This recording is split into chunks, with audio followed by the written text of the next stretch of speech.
Menggunakan bahasa sopan, tutur kata baik. Wajib piket sesuai jadwal. Harus membawa buku paket setiap hari ke sekolah sesuai jadwal. Siswa-siswi yang tidak mengerjakan piket akan dikenakan hukuman. Dan terkait saat yang belajar ini wajib. Terus itu mana? Aku sering menghargai kepada semua elemennya. Jadi terkena hak siswa unggul, tapi tak di TU, adik kelas, ada yang siswa harus berada di kelas, guru bapak dan ibu guru masuk ke kelas. Pulang di kantin penampilan rapi, rambut, baju, celana, menggodasi, sepatu, dirinya.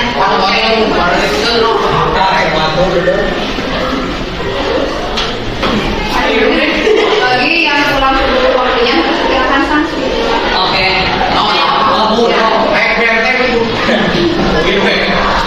Dalam keterangan kelasnya.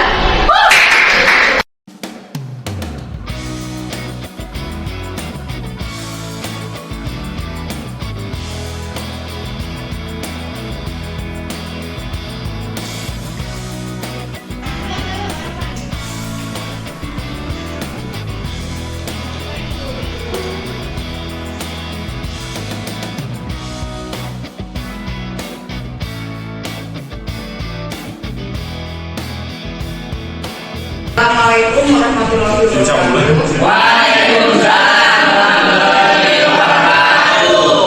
Anak-anak, pada hari sebelumnya kita sudah membuat kesepakatan kelas bersama. Kalian kan sudah menulis apa saja yang kalian inginkan untuk kelas impian kita. Kemudian kalimat-kalimat yang sudah ditulis itu ibu kelompokkan dalam beberapa kalimat agar tidak terlalu banyak. Tujuannya apa? Hanya sedikit agar mudah dipahami dan mudah diingat. Ya, ingat-ingat apa saja. Yang pertama, hormat dan santun kepada semua warga sekolah.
wabarakatuh. Perkenalkan, nama saya Farhan Octaviadi. Saya selaku ketua murid dari kelas 9D. Di sini saya akan memberikan respon terhadap pembentukan keyakinan kelas yang dibuat bersama teman-teman dan Bu Nopi selaku wali kelas. Sangat mendukung kami dalam mengimplementasikan budaya positif di kelas. Kami bisa menyampaikan apa saja yang kami harapkan untuk mewujudkannya kelas impian. Dan kami akan berkomitmen untuk melaksanakannya. Semoga yang sudah kami yakini bersama ini akan menjadi motivasi bagi diri kami yang nantinya dapat mewujudkan budaya positif di sekolah. Sekian, terima kasih. Wassalamualaikum warahmatullahi wabarakatuh.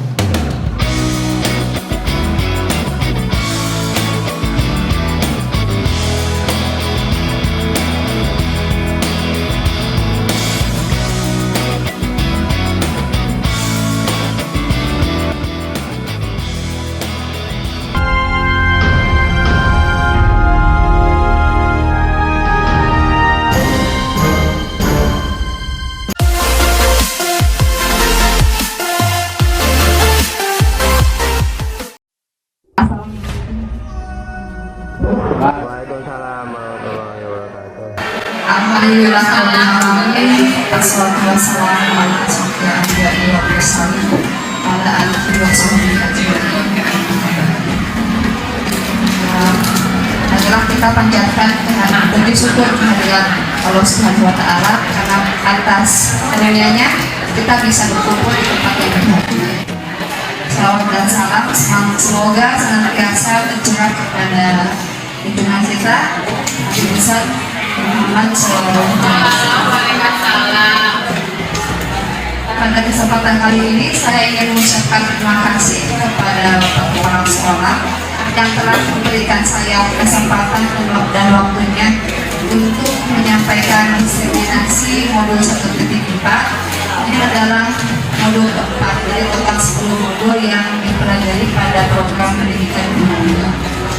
Saya juga mengucapkan terima kasih kepada Bapak Ibu yang telah hadir dan meluangkan waktunya, yang pastinya ini sudah mengganggu mungkin ya jadwal Bapak Ibu semua mengajar kelas. Saya yaitu Novi Mandasari SPD, kemudian Bapak Kepala Sekolah, Bapak Amal SPD NPD, kemudian ini adalah fasilitator saya yang bernama Ibu Prima dan mahasiswa ini SPD NPD. Beliau adalah pengawas saya sendiri, kemudian mengajarkan kuliah di SPD, sekarang menjadi kepala sekolah SD. Itu adalah capaian umum modul 1.4. Memahami konsep pendidikan menurut Jariwantara dihubungkan dengan konsep budaya dan lingkungan positif di sekolah yang berpihak pada murid. Melakukan evaluasi dan refleksi tentang praktik disiplin dalam pendidikan Indonesia secara umum untuk mendapatkan pemahaman baru mengenai konsep disiplin positif untuk menciptakan murid dengan profil pelajar Pancasila. Selanjutnya, memahami peran sebagai guru dan membangun budaya positif dengan menerapkan konsep disiplin positif dalam pendidikan sebenarnya. Sebelum kita lanjutkan, di sini ada pertanyaan formatif Bapak Ibu. Apakah Bapak Ibu setuju atau tidak? Yang pertama, hukuman dapat mendisiplinkan anak. Setuju atau tidak? Tidak. Tidak. Atau setuju?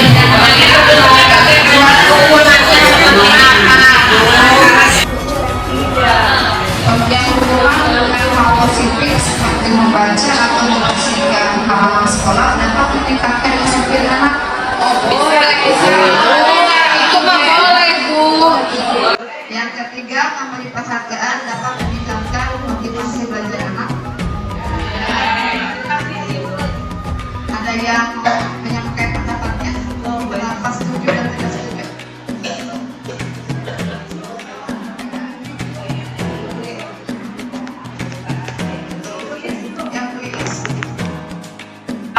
Tadi saya bacakan lagi agar saya bisa memberikan pendapat.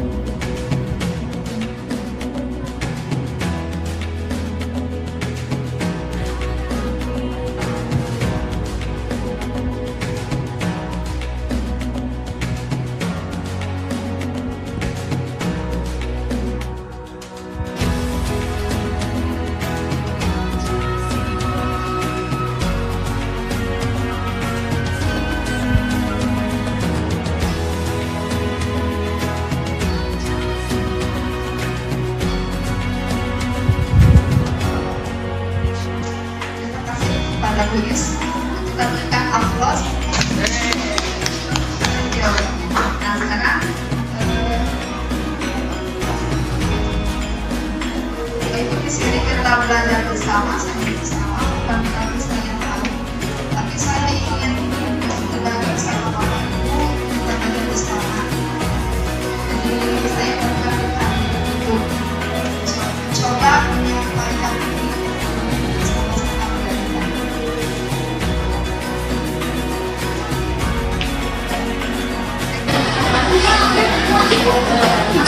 Eksplorasi konsep evolusi kehidupan yang akan kita pelajari yaitu positif dan psikologi universal dan motivasi hukuman penghargaan institusi dan kelas kebutuhan dasar manusia 5 posisi kontrol dan dari institusi. Yang pertama disiplin positif dan nilai kebajikan universal. Dan di sini ada istilah dulu Bapak Ibu, nama kegiatannya cobalah bukan. Nah, jadi Bapak Ibu bisa membayangkan, misalkan Bapak Ibu menggenggam sesuatu yang berharga di tangan Bapak Ibu. Sesuatu itu bisa berupa uang atau apa itu harapan Bapak Ibu yang sangat penting dan harus Bapak Ibu jaga. Ya, nanti Bapak Ibu akan pasangan, misalkan Pak Budi dengan Pak Taufik. Misalkan Pak Budi sebagai A, Pak Taufik sebagai B. Nanti Pak Taufik akan berusaha membuka kepala tangan Pak Budi selama 30 detik. Apakah Pak Budi akan membuka atau tidak, itu kita terserah bagaimana keinginan Pak Budi. Terus kalau sudah nanti ganti yang Taufik yang menutup dan Pak Budi yang membuka. Bisa dipahami ya Pak Ibu? Dan kalau bisa boleh dimulai dari sekarang.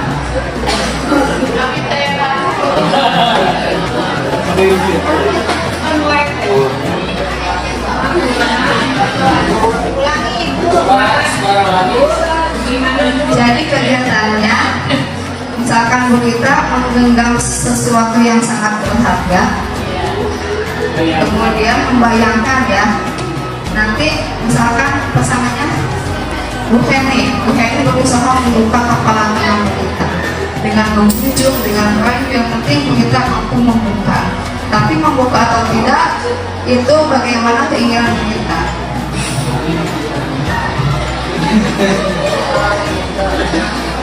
Boleh dipaksa, boleh ya. Nah tadi Pak Budi dengan Pak Taufik ya. Pak Taufik bisa tidak? Kan kita kadang-kadang atau kayu mau dibuka. Jadi ini akan berkaitan dengan materi hari ini. Cobalah buka.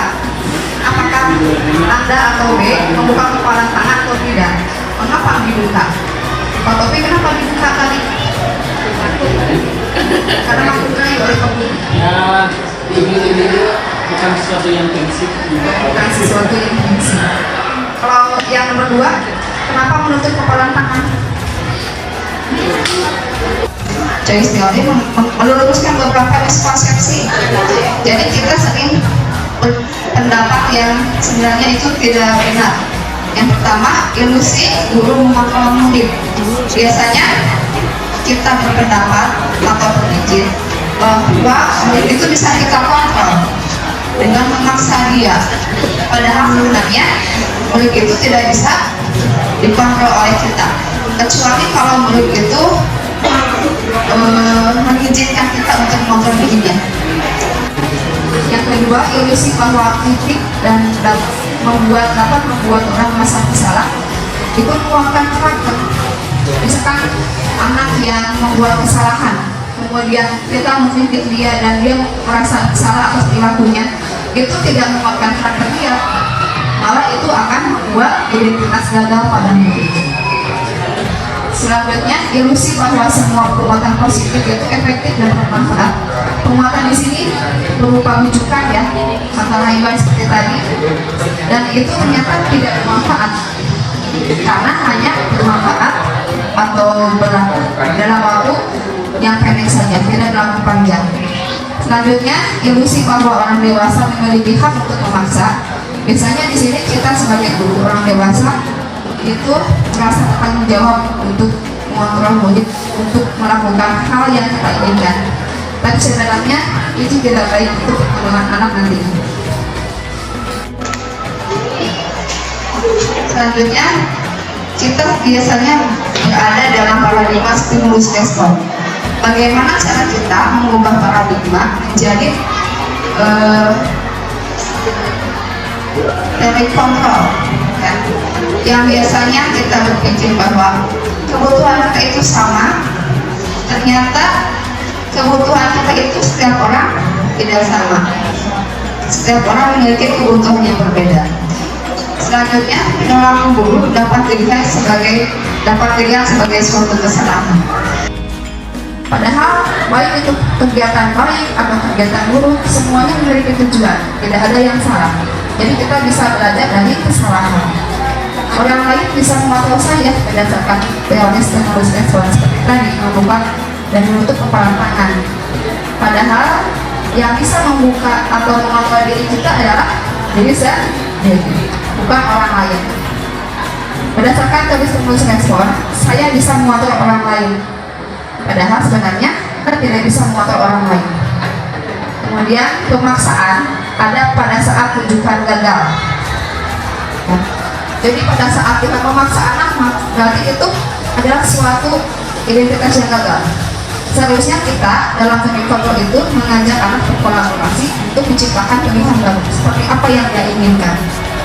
Dalam stimulus respon, menurut pikirnya menang kalah. Artinya yang melakukan kesalahan akan diuntungkan dan keduanya akan dirugikan. Sedangkan dalam teori kontrol keduanya tidak ada yang dirugikan atau model berpikir menang-menang. Nah, sekarang disiplin. Menurut Bapak Ibu, apa yang Bapak Ibu pikirkan mengenai kata disiplin? Yang pertama terbayang dari disiplin itu apa? Seperti daftar tertib, mematuhi aturan. Di sini sering dikaitkan dengan ketidaknyamanan, betul tidak? Tidak nyaman. Atau bahkan disiplin itu biasanya dikaitkan juga dengan hukuman. Yang tidak memenuhi disiplin akan dihukum. Menurut Ki Hajar Dewantara, untuk mencapai kemerdekaan itu, hal utamanya adalah ada disiplin yang kuat. Disiplin ini adalah disiplin diri yang memiliki motivasi internal. Jadi motivasi itu jangan hanya disuruh oleh kita, tapi biarkan murid memiliki motivasi dari dalam diri dia sendiri.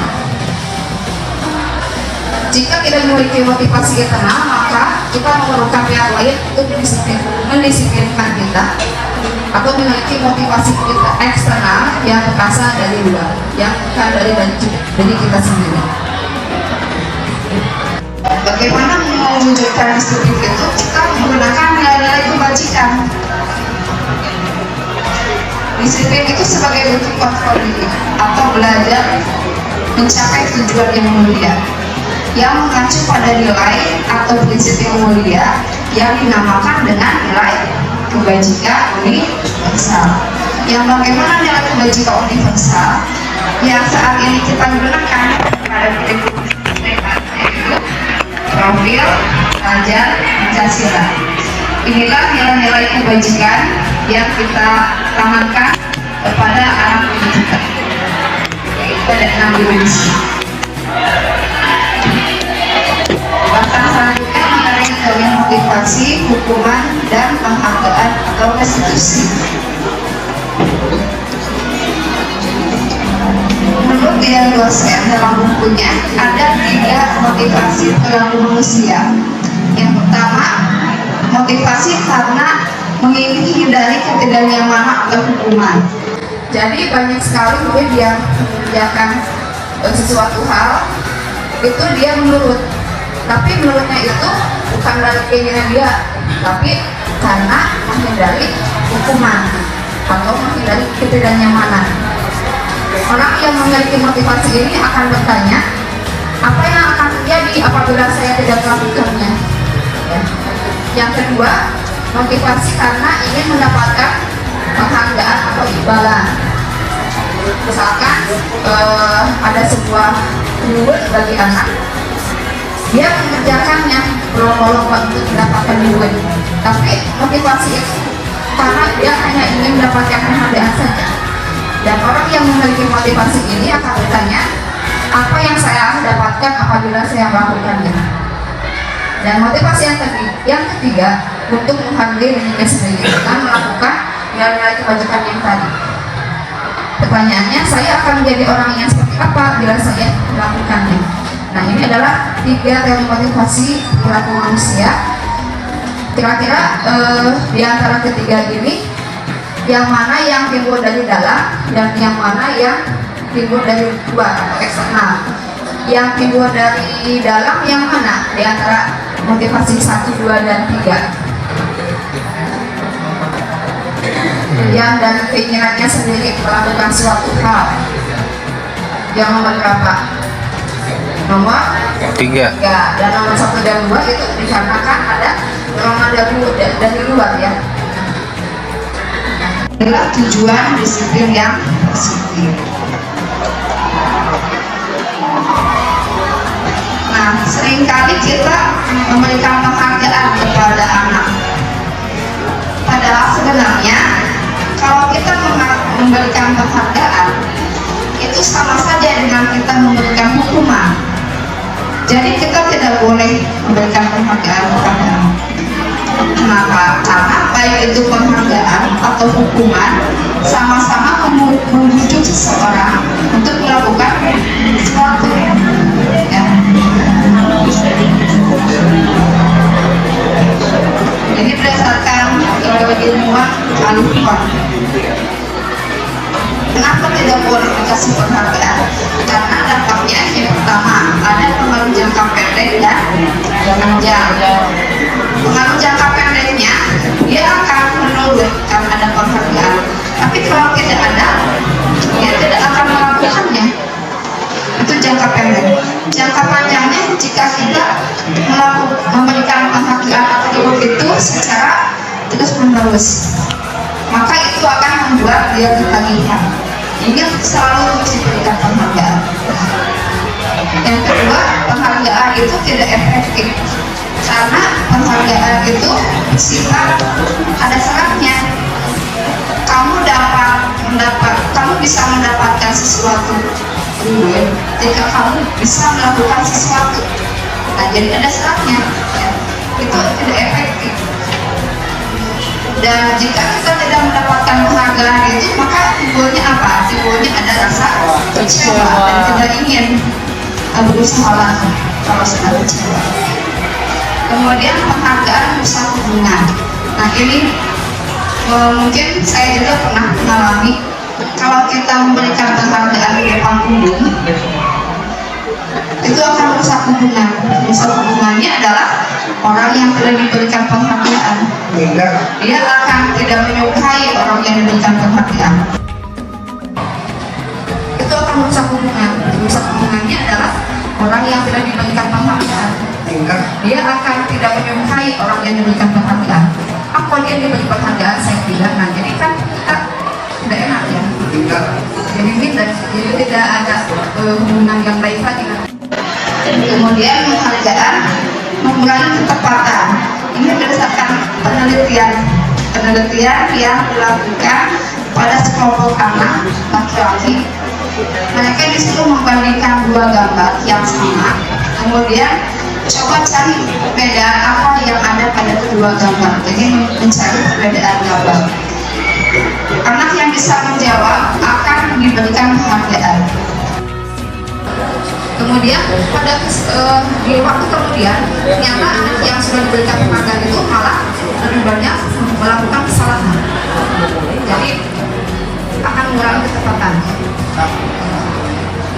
Penghargaan menurunkan kualitas. Ini juga berdasarkan ini ya riset pada sekelompok mahasiswa yang sebuah mengerjakan di kabar. Mereka yang bekerja dan mampu menghasilkan utama akan diberikan uang oleh perusahaan. Tapi dengan begitu anak tersebut jadi tidak berkembang. dan cukup sampai di sana, rasa cukup. Sedangkan yang tidak diberikan dulu akan terus berusaha dan berkembang untuk menjadi lebih baik. Jadi akan menurunkan kualitas. Penghargaan mematikan kreativitas. Di sini contohnya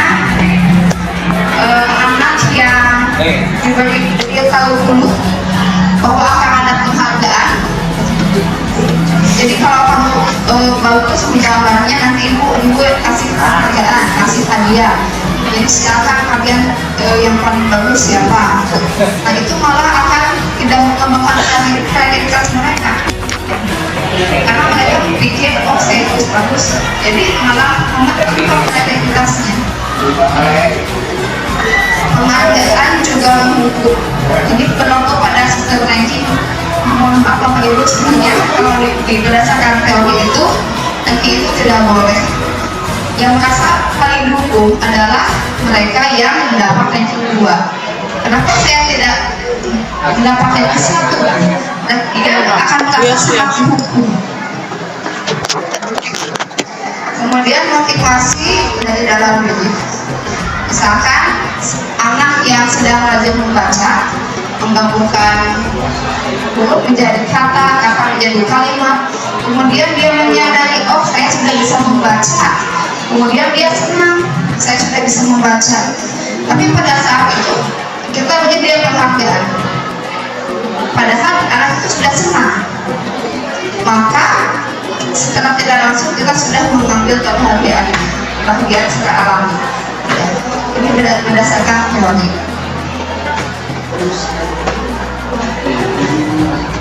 Bagaimana cara kita memberikan penghargaan yang baik? Yaitu yang pertama, berilah pengakuan secara khusus, secara pribadi, dan jangan di depan umum kalau bisa. Kemudian beri pengakuan kepada semua murid, tidak hanya beberapa orang saja, secara bergantian sehingga semuanya merasa diakui. Kemudian beri pengakuan secara konsisten. Ya, jadi konsisten diberi pengakuan dan fokus pada prosesnya bukan hasil. Nah, coba di sini Bapak Ibu, mohon maaf saya ingin bertanya. Di sini ada tindakan dan pertanyaan apakah termasuk hukuman atau konsekuensi. Yang pertama, mencatat 100 kali di dalam buku dengan kalimat saya tidak akan terlambat lagi karena datang ke sekolah. Hukuman. Termasuk hukuman atau konsekuensi. Hukuman. Kalau yang kedua, Berarti emang apa yang kedua tuh? Lari. mengelilingi lapangan basket 2 kali karena terlambat di sekolah. Hukuman. Ketiga, sering dihapus up. Yang selanjutnya, menggantikan kata tegas teman karena terlalu surat-surat. Ketiga, merupakan ini dan tulis kalau tersenggol pada saat belajar. Ini disuruh untuk tidak menggunakan sepatu harian tapi tidak menggunakan sepatu hitam.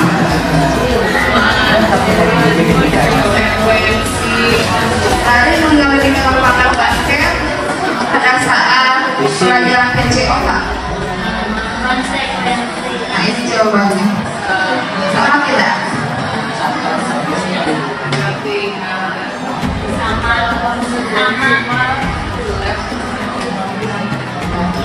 Apa perbedaan hukuman dan konsekuensi?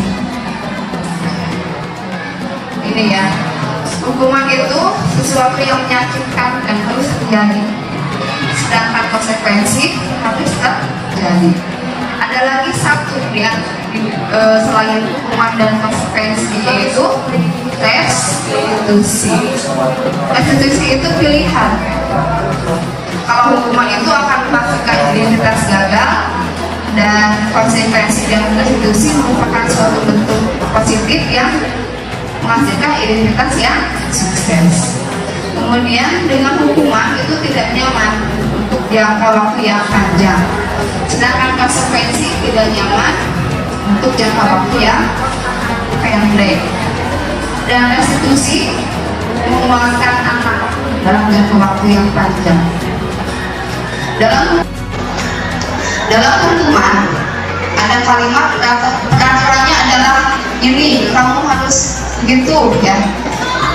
Sedangkan pada konsekuensi ditanya dulu, apa peraturannya, mampukah kamu melakukannya?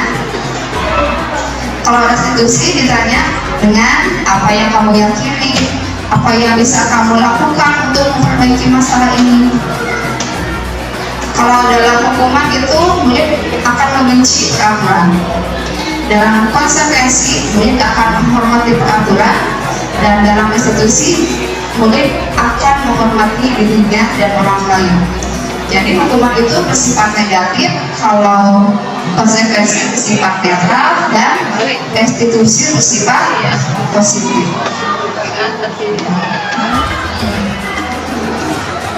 Lanjutkan saja.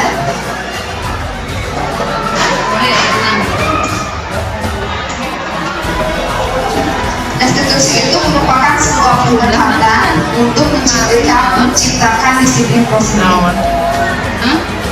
Kemudiannya memperbaiki atau menciptakan kondisi buruk dalam memperbaiki kesalahan sehingga mereka bisa kembali pada kelompoknya dengan karakter yang lebih kuat. Jadi restitusi itu proses kolaboratif yang mengajarkan murid untuk mencari solusi dalam masalah dan membantu murid berpikir tentang orangnya seperti apa yang mereka inginkan, bagaimana mereka harus melakukan orang lain. Berikut ini adalah ciri-ciri dari restitusi. Yang pertama, restitusi bukan untuk menebus kesalahan, tapi mengajari anak untuk belajar dari kesalahan. Selanjutnya, restitusi akan memperbaiki hubungan, dan restitusi itu tawaran, bukan memaksa. Restitusi dapat menuntun anak untuk melihat ke dalam diri. Jadi kalau anak yang salah itu ditanya, kenapa kamu melakukan itu?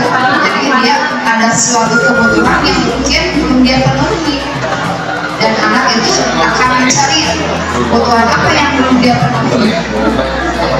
Jadi restitusi itu adalah cara yang paling baik karena fokus pada karakter, bukan pada tindakannya. Ya.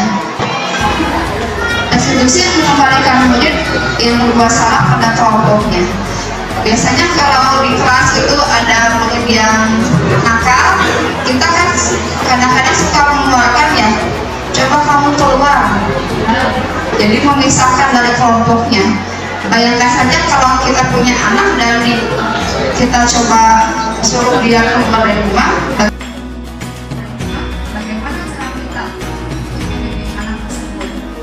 Jadi kita tidak bisa membimbing anak kalau anaknya tidak ada. Jadi jangan sampai anaknya itu memberikan saja dia keras, ada di kelas, kita bisa memberikan dia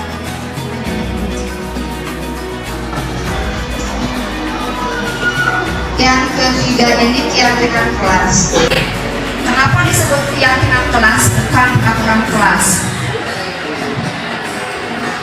Contohnya, kita juga kan suka menggunakan helm. Kenapa kita mau menggunakan helm pada saat berkendara? Kenapa kita mau menggunakan masker dan cuci tangan? Alasannya kenapa? Kalau yang satu itu untuk keselamatan ya, yang kedua untuk kesehatan. Jadi itu adalah suatu hal yang kita yakini, meskipun pemerintah sudah tidak melarang kita menggunakan masker atau menggunakan helm, tapi kita akan tetap menggunakannya karena itu sudah kita yakini untuk keselamatan diri kita. Makanya di sini dikatakan dengan keyakinan, bukan peraturan. Nilai keselamatan atau kesehatan ini yang disebut dengan suatu keyakinan. yaitu nilai kebajikan universal yang disepakati bersama terlepas dari latar belakang suku, negara, dan bahasa.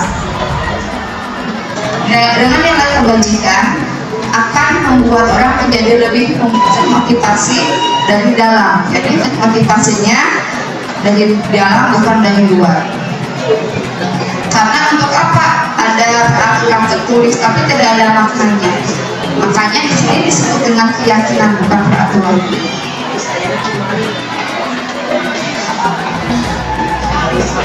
Bapak Ibu, di sini ada pembentukan keyakinan sekolah. Saya mohon izin menampilkan video. Pada beberapa waktu yang lalu saya sudah mencoba membuat keyakinan kelas bersama guru di kelas 9D. Sekarang Ibu akan membagikan satu orang satu peta, tapi kalian tulis ya masing-masing di sini kesepakatan apa yang ingin kalian buat di kelas.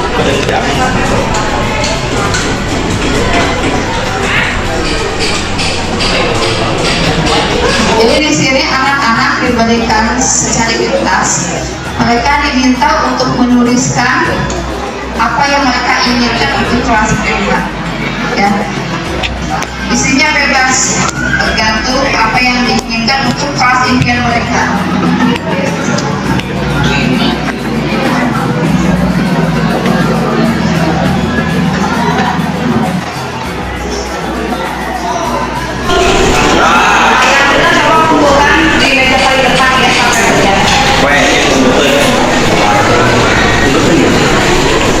Tidak boleh menyebut atau menghina nama orang tua dan menghina orang. Selanjutnya, tidak boleh mengeluarkan baju, tidak boleh menjelek-jelekan memakai seragam sesuai jadwal, boleh ke kantin saat jam pelajaran, loyalitas berbicara kalau tidak menerangkan lalu mengerjakan tugas dari jangan membuli seseorang dalam arti apapun, jangan membuang sampah di kolong bangku, dilarang merusak properti dari sekolah, menggunakan alat sopan jadi kata baik, wajib tiket sesuai jadwal, harus membawa buku paket setiap kali ke sekolah sesuai jadwal. Jadi kita tempelkan semua pendapat itu di depan, kemudian nanti kita akan kelompokkan, mungkin ada yang sama ya atau sejenis, akan dikelompokkan menjadi beberapa kalimat saja agar tidak terlalu banyak. Ya Bapak Ibu, saya mengajak Bapak Ibu untuk bersama-sama membuat keyakinan kelas di kelasnya masing-masing. Kebetulan ini kan awal semester. Bagaimana Bapak Ibu, apakah setuju untuk membuat keyakinan kelasnya? Ya, terima kasih.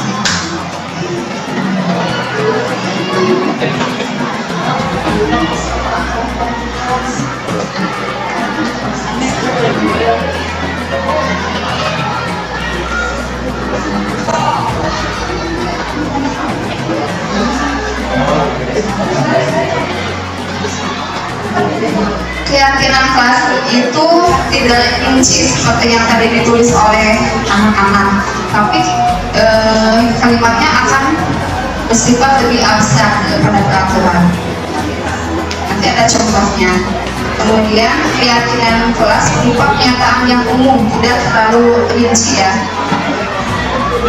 Pernyataannya juga dibuat dalam bentuk yang positif. Nanti kalau ada kata tidak atau jangan, itu kan kalimat negatif. Jadi nanti kita ubah menjadi kalimat yang positif, tidak menggunakan kata negatif. Keyakinan kelas hendaknya tidak terlalu banyak agar mudah dipahami dan diingat. Kemudian keyakinan kelas sebaiknya dapat diterapkan dalam suatu lingkungan. Semua warga sekolah hendaknya ikut berkontribusi dalam pembuatan keyakinan kelas. Jadi mereka diajak untuk mengemukakan pendapatnya. Kemudian dia bersedia meninjau kembali keyakinan kelas. Jadi keyakinan kelas ini boleh ditinjau atau direvisi dari waktu ke waktu. Bagaimana cara pembentukan keyakinan kelas? Nah, tadi kan murid-murid bersikap pendapat dalam sebuah kertas kecil ya. Nanti dikumpulkan di depan untuk agar bisa dilihat hasilnya, hasil dari sikap pendapat. Disusun keyakinan kelas sesuai prosedur untuk pembentukan keyakinan kelas dengan mengganti kalimat negatif menjadi kalimat positif. Contohnya, jangan berdiri di depan kelas. Jangan berdiri di sini kan ada kalimat negatif, kata jangan. Jangan ini kita ubah menjadi kalimat positif yang tidak ada negatifnya. Misalkan perjalanan di kelas. Jadi jangan berlari itu kan artinya berjalan. Sudah itu kita tinjau kembali yang sudah dicatat. Kalau ada yang sama, misalkan yang satu payung ya, yang sama itu seperti berjalan ke kelas, menggunakan guru, dan tepat waktu, itu bisa kita satukan menjadi sebuah kalimat yang menggunakan kata kebajikan. Di sini contohnya saling menghormati. Jadi pakai nilai kebajikan. Jadi kalimat-kalimat yang tadi kita gabungkan, kalau ada yang negatifnya kita ubah menjadi kalimat positif dan menggunakan bentuk nilai kebajikan berdasarkan yang tadi 6 dimensi. Dan di sana kan ada elemen dan suplemennya. Saya dimasukkan dalam keyakinan kelas. Nah di sini kan pasti banyak ya kalau anak-anak mengumpulkan catatan mereka sudah sikap pendapatnya, kita rangkum sudah digabungkan menjadi kalimat positif antara 3 sampai 7 saja ya. Kemudian disetujui dengan ditandatangani dan dipajang di dekat dinding kelas agar mudah dilihat. Ini contoh keyakinan kelas yang sudah saya buat. Yang tadi yang dalam video tadi saya buat menjadi 5 prinsip saja. Nanti di bawahnya anak-anak akan menandatangani seperti ini.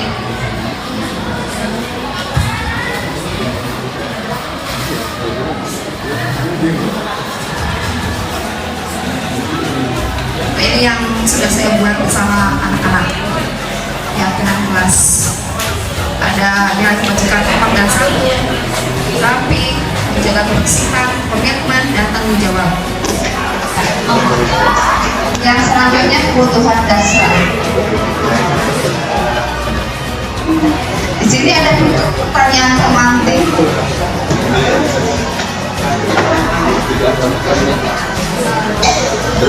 Ibu Amar adalah guru wali kelas 2A yang sedang bingung menghadapi muridnya yang bernama Doni. Dia sering meminta bekal makanan kepada teman-temannya. Jika kita menjadi ibu Amar, kira-kira apa yang akan kita lakukan menghadapi anak yang seperti Doni? Dan mungkin di sini Doni itu memiliki kebutuhan yang belum dia penuhi nanti, ya. Apa saja kebutuhan yang belum dia penuhi?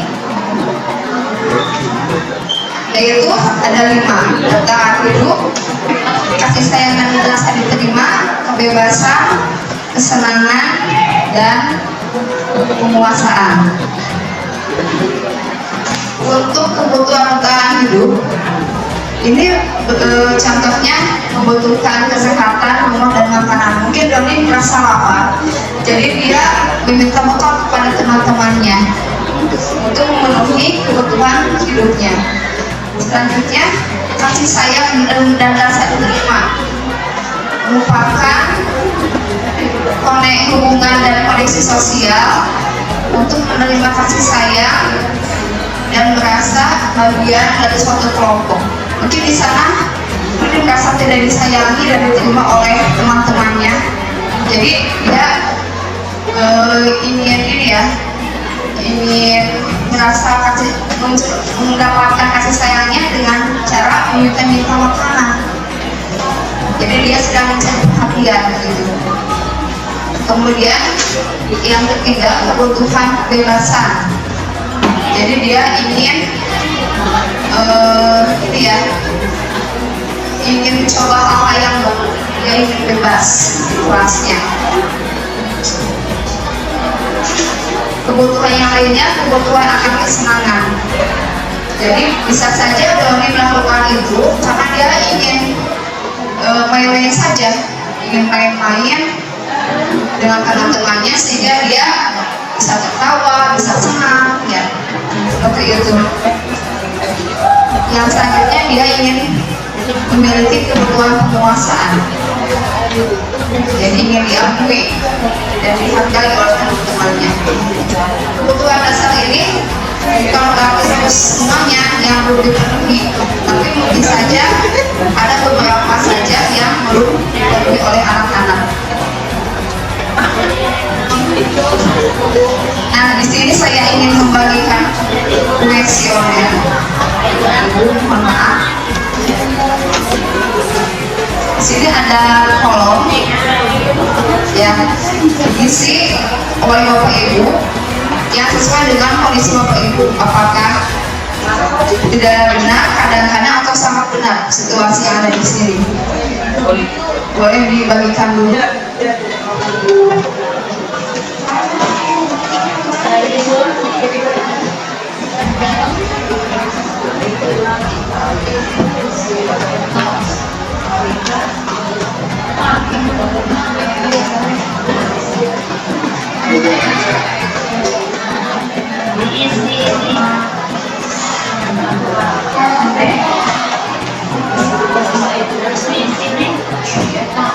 Dilihat saja.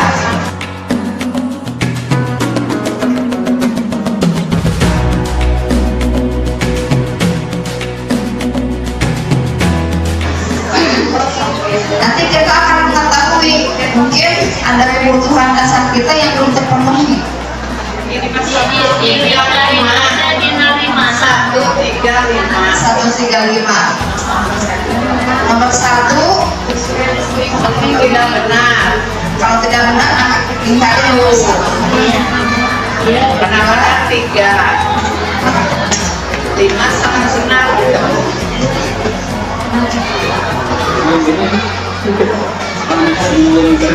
Saya sedang menerima contohnya. Itu sesuai atau kadang-kadang atau sangat sesuai. Ini kari 5. Jadi kali di angkanya.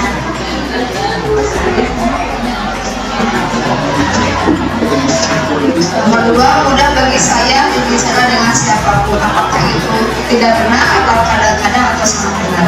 Sampai dengan nomor 40.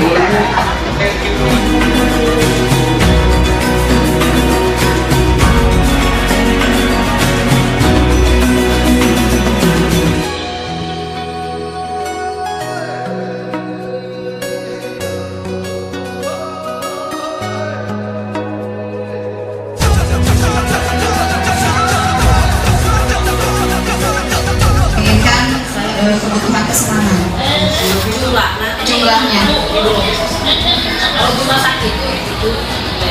1 sampai 10 dijumlahkan, 11 sampai 20, kemudian 12 sampai 30, 30 sampai 40. Tapi kalau bahasa ini namanya deh.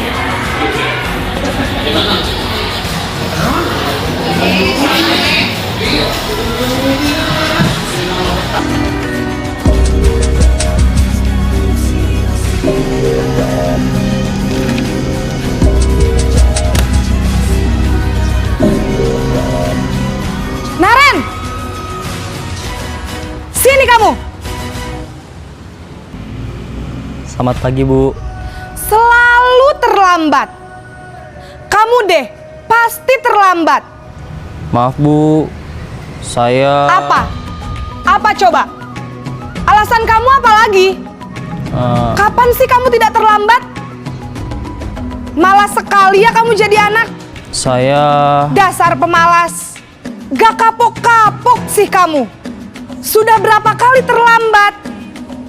Sana, kamu keliling lapangan basket 2 kali. Kenapa saya harus keliling lapangan basket, Bu? Kenapa? Kamu mau lawan ibu? Berani-beraninya jawab. Sudah terlambat, masih berani jawab pula. Sekarang, keliling lapangan basket 5 kali sekalian. Biar kapok. Cepat, pergi sana ke lapangan basket.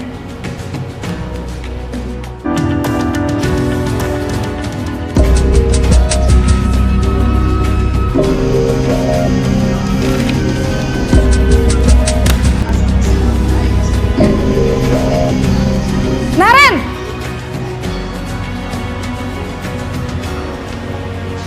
Selamat pagi, Bu. Naren. Kamu kenapa terlambat lagi, nak? Ya Tuhan, Naren. Kamu senang ya bikin ibu susah ya? Kalau kamu terlambat lagi, nanti ibu yang ditegur bapak kepala sekolah, nak. Disangka ibu tidak bisa membina kamu.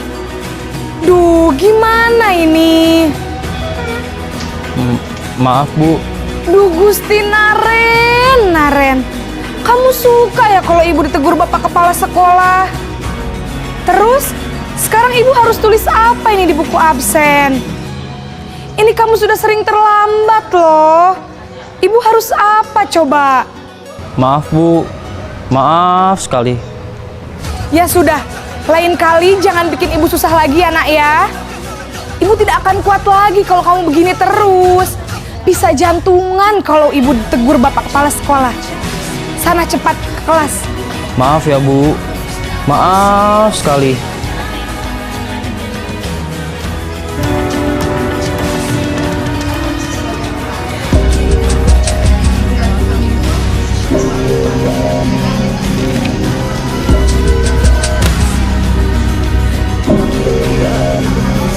Naren!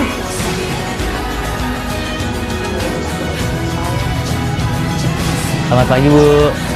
Wah, sudah jam berapa ini, nak? Terlambat lagi ya, sayang. Iya, Bu. Habis ibu saya lupa bangunkan saya, Bu. Kamu malah menyalahkan ibu kamu. Kamu bukannya anak yang larinya paling kenceng. Kok terlambat sih?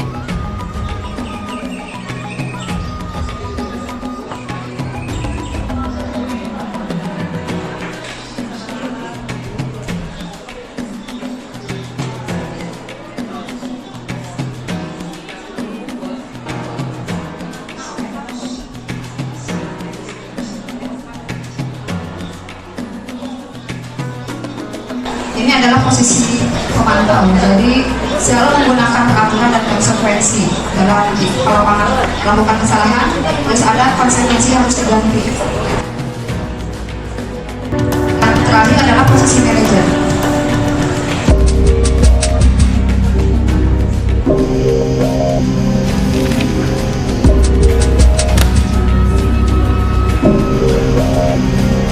Naren!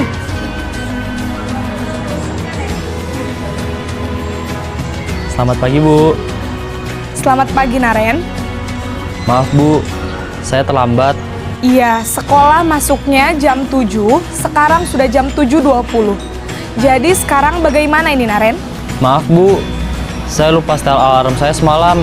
Baiklah, menurut kamu, keyakinan sekolah yang mana yang perlu kamu tingkatkan? Menghargai diri sendiri dan orang lain mungkin ya, Bu. Setuju. Jadi, apakah Naren meyakini prinsip saling menghormati tersebut? Iya, Bu. Saya meyakininya. Apakah Naren bersedia memperbaiki masalah keterlambatan ini? Bersedia, Bu. Bagaimana kamu akan perbaiki masalah keterlambatan ini? Saya akan coba untuk tidak lupa menyetel alarm saya, Bu. Baik, kalau Naren lupa menyetel alarm di rumah, ada orang yang kira-kira bisa bantu mengingatkan tidak? Ada, Bu. Kakak saya, Kak Ema.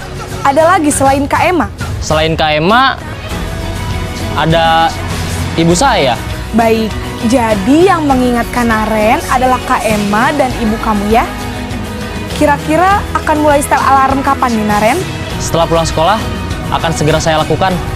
Baik, jadi Naren akan setel alarm untuk bangun besok pagi dan akan diingatkan oleh kakak dan ibunda Naren ya. Ada lagi yang mungkin perlu dilakukan Naren? Agar tidak terlambat bangun lagi. Tidak ada, Bu. Baik Naren, terima kasih untuk kerjasama kamu. Sekarang kamu perlu kembali ke kelas untuk belajar. Baik, Bu. Terima kasih.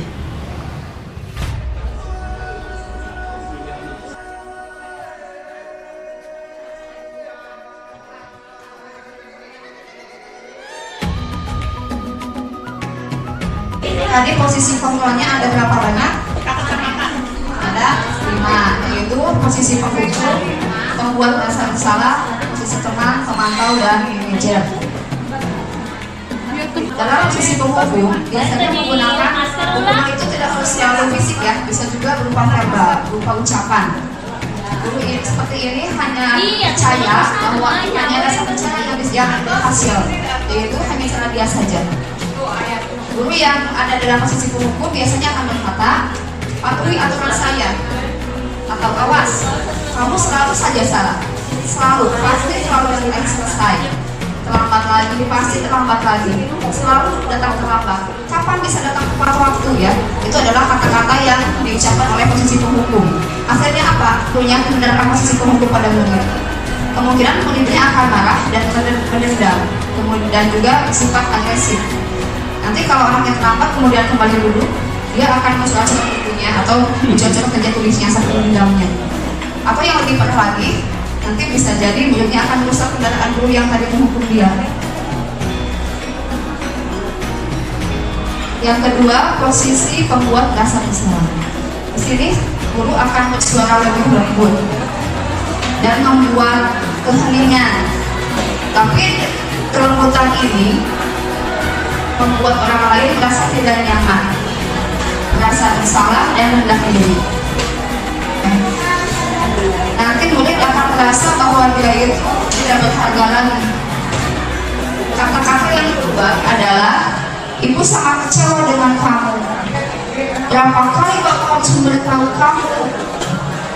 Gimana coba kalau orang tua kamu tahu kamu berbuat begini? Kamu ini bagaimana ya? Kamu sudah janji dengan ibu tidak akan terlambat. Kenapa ya kamu senang sekali mengecewakan ibu? Kalau anak diberikan kata-kata seperti ini, bagaimana perasaan dia? Jadi murid akan merasa bersalah karena telah mengecewakan gurunya dan akan merasa menjadi orang yang gagal karena tidak selalu membahagiakan orang lain. Malah posisi ini lebih berbahaya dari posisi penghukum. Kalau posisi penghukum pada saat murid yang dihukum itu kan hanya luarnya saja tidak masuk ke dalam. Tapi kalau posisi pembuat merasa bersalah, nanti akan ada emosi yang tertanam di dalam sehingga muridnya menahan perasaan dan akan tertekan, tiba-tiba akan meletus amarahnya dan dia bisa menyakiti diri sendiri maupun orang lain. Itu posisi pembuat rasa bersalah. Selanjutnya posisi teman. Sini dampak positifnya ada hubungan yang baik antara guru dan murid.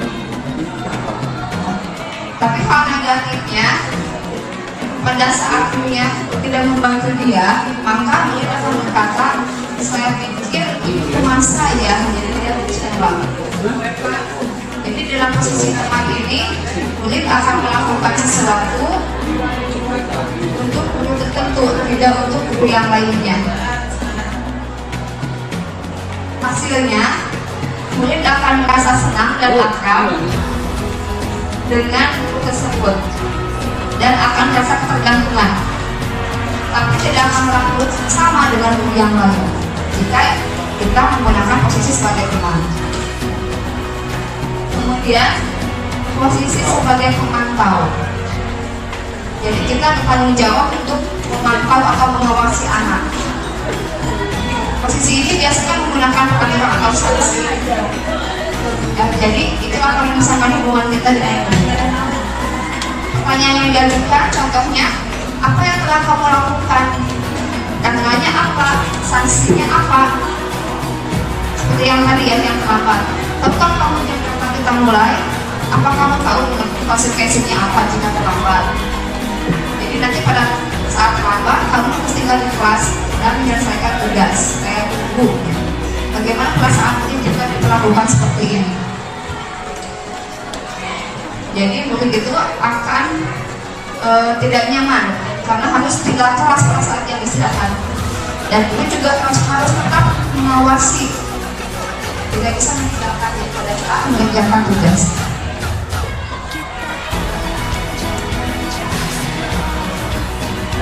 Yang kelima, posisi manajer. Di sini posisinya murid bersama guru bersama-sama untuk mempertahankan perilakunya. Jadi ada kolaborasi. Guru mendukung murid agar menemukan masalahannya sendiri. Dan guru juga diajar menganalisis kebutuhan apa yang dia butuhkan. Seorang manajer akan berkata, apakah kamu meyakininya? Apakah kamu bersedia memperbaikinya? Apa rencana kamu dalam memperbaiki hal ini? Saya menghargai usahamu untuk memperbaiki. Nah, ini kan lebih baik ya di antara posisi yang tadi. Jadi posisi manajer itu berfokus pada murid, bukan untuk menyenangkan gurunya. Pada posisi manajer, guru akan mengembalikan tanggung jawab pada murid untuk keluar dari permasalahannya. Yang terakhir ini adalah segitiga institusi. Kalau tadi kita pelajari institusi, sekarang segitiga. Kenapa segitiga? Karena ada 3 langkah dalam menerapkan institusi. Praktiknya saya sudah pernah coba lakukan dengan murid saya yang bernama Halim Bakir.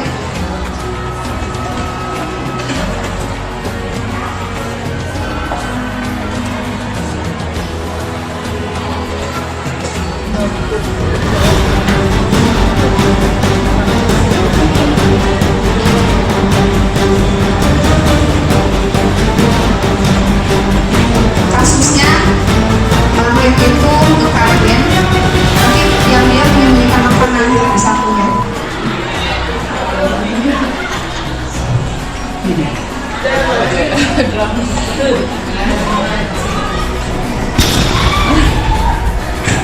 Tangkis pencuri.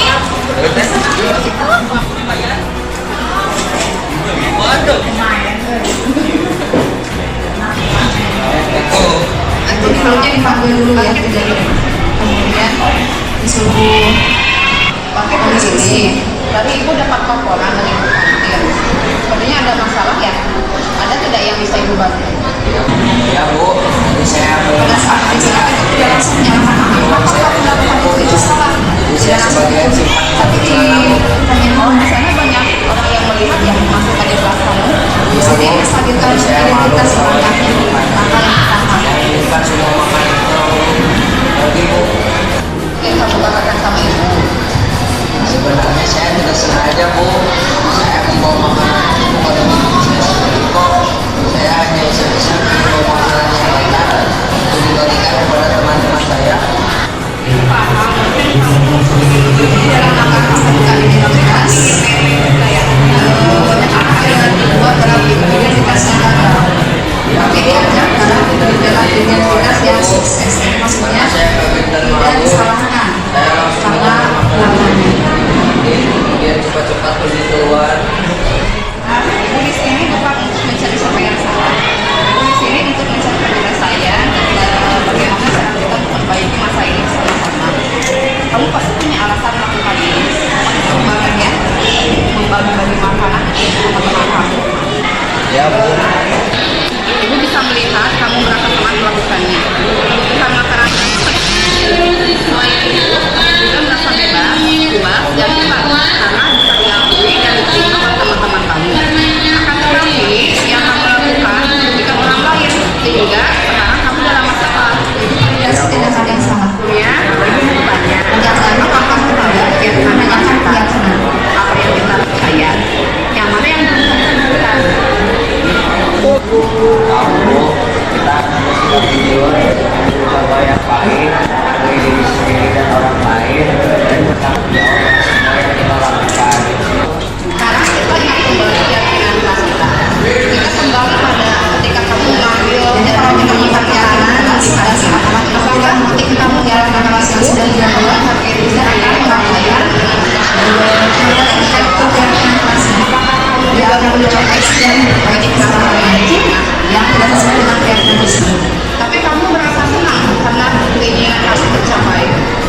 Jadi di sini ada 3 tahapan untuk memudahkan kita atau orang tua dalam melakukan proses untuk menyiapkan anaknya dalam melakukan restitusi yang dinamakan dengan segitiga restitusi. Langkah pertama tadi adalah menstabilkan identitas. Jadi pada saat anak itu sedih karena melakukan kesalahan dan dia emosional, maka ada bagian otak yang untuk berpikir rasional. Saat itu kita harus menstabilkan identitas anak sebelum terjadi hal lain yang bisa lebih buruk lagi. Ya. Kalau kita langsung mengkritik dia, nanti dia akan ada dalam posisi gagal. Jadi menstabilkan identitas di sini bertujuan untuk mengubah identitas anak dari orang yang gagal menjadi orang yang sukses. Yang kedua adalah validasi tindakan yang salah. Dalam restitusi tidak menyenangkan guru berbicara ke murid bahwa melanggar aturan itu sikap yang baik. Melanggar aturan memang bukan sikap yang baik, tapi dalam restitusi guru itu harus memahami alasannya. Sebuah pelanggaran aturan seringkali memenuhi kebutuhan anak. Ya, jadi dia melakukan pelanggaran itu karena dia sedang berusaha memenuhi kebutuhannya yang belum dia penuhi. Kalau kita tolak anak yang sedang berbuat salah, dia tetap akan menjadi masalah. Jadi kita harus memahami alasannya apa agar dia merasa dipahami. Jadi ditanya alasannya.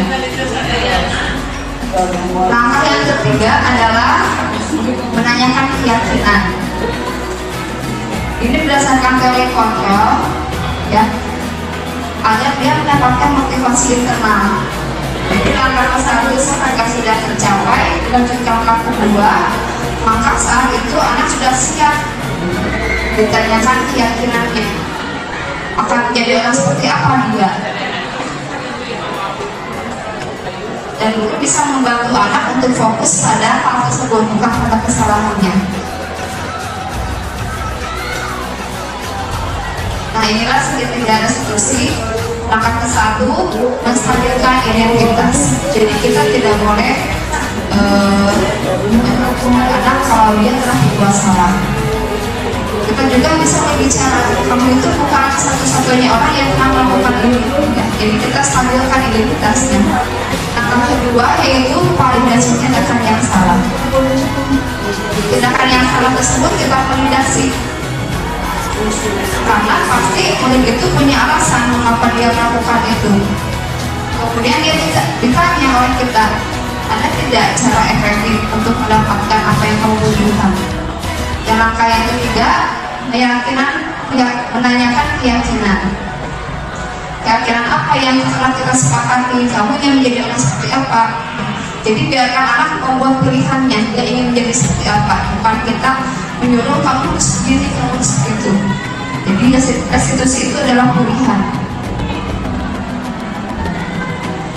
Ya, sesi diskusi ada yang ingin bertanya?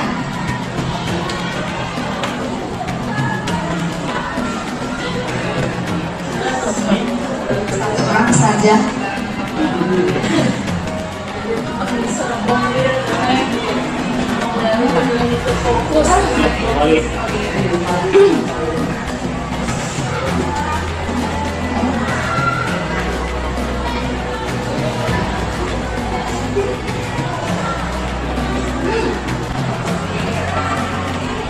Assalamualaikum warahmatullahi wabarakatuh. Saya ingin bertanya kepada Ibu Novi. Tadi di awal Ibu Novi menjelaskan mengenai disiplin dan motivasi.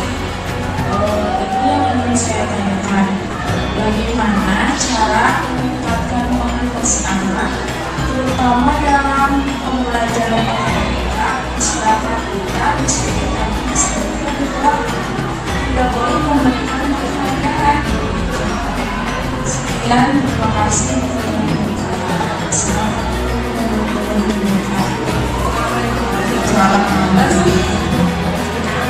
Jadi pertanyaannya, bagaimana cara meningkatkan motivasi dari dalam diri ya, agar anak bisa semangat dalam belajarnya, terutama dalam matematika. Tadi kan disebutkan bahwa kita tidak boleh menggunakan penghargaan, tapi kita harus membangun motivasi dalam diri. Biasanya kalau di awal itu kan ada kegiatan memotivasi anak dulu.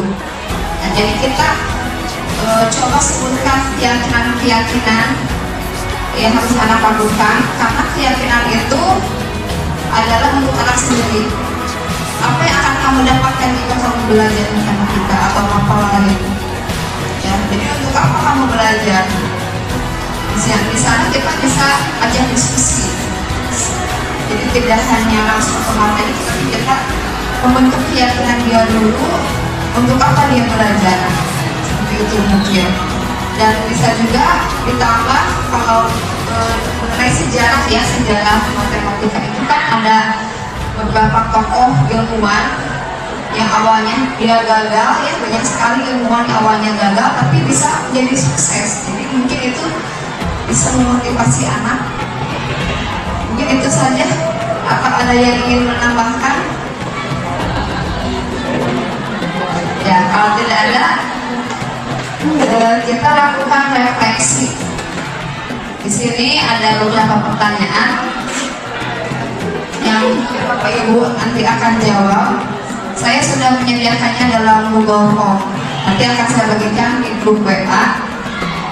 Pertanyaannya, hal baru apa yang mengubah paradigma saya dan apa yang saya dapatkan? Perasaan apa yang muncul selama mengikuti sesi ini? Khususnya mengenai makna disiplin dan motivasi intrinsik. Yang ketiga, peran guru atau menuntun ya, itu kan menuntun. Seperti apa yang saya telah lakukan selama ini? Dan saya akan menjadi guru yang seperti apa setelah mengikuti modul ini. Ya Bapak Ibu, mungkin cukup sekian yang bisa saya sampaikan. Mohon maaf atas semua kekurangannya. Dan jadi kesimpulannya kita lakukan bersama-sama segitiga institusi untuk menangani anak dalam semua permasalahan. Dan yang kedua, saya ingin mengajak kembali Bapak Ibu wali kelas khususnya untuk keyakinan kelasnya di kelas masing-masing. Cukup sekian dari saya tutup kegiatan ini dengan Assalamualaikum warahmatullahi wabarakatuh.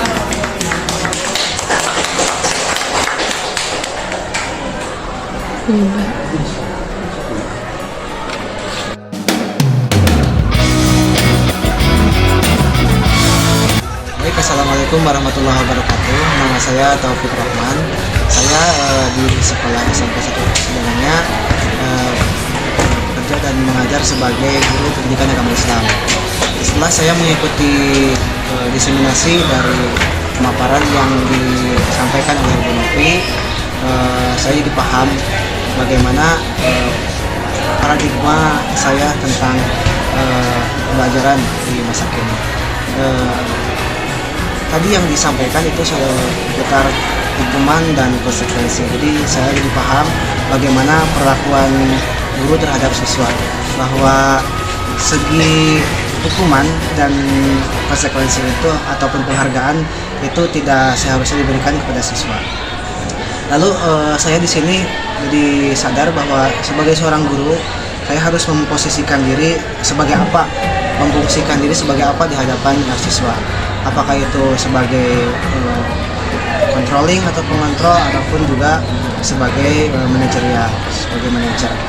Nah, di sini saya jadi paham bahwa guru itu harus memposisikan diri yang paling tepat, diantaranya sebagai manajerial ataupun manajer yang fungsinya adalah mengontrol dan memanage siswa-siswanya itu sendiri.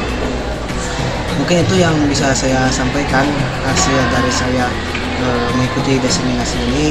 Mudah-mudahan bermanfaat dan sukses selalu buat penulis. Assalamualaikum warahmatullahi wabarakatuh.